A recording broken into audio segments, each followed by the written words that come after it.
Allah nə qədər zəhmət çəkən qardaşlarımız var, Allah onları ruh simvolu eləsin. Hər zaman balalarına halal zəhmətlə çörək yedirsin. Həmişə ailəsinin yanında başı uca eləsin. Namərdə möhtac qoymasın.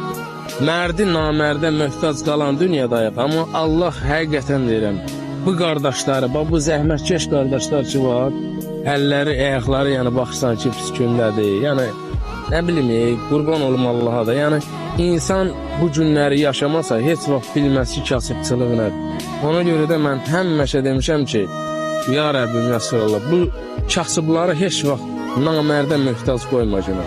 Daş ataq, qum ataq, dəmir ataq, ayağımız batsın, amma həqiqətən deyirəm, heç bir evin kişinin, evin asaqalının namərdə möhtac qalmasın. Həmişə qurban oldum bu kasıbların. Allah nə qədər zəhmət çəkən qardaşlarımız var, Allah onları ruh simvolu eləsin. Hər zaman balalarına halal zəhmət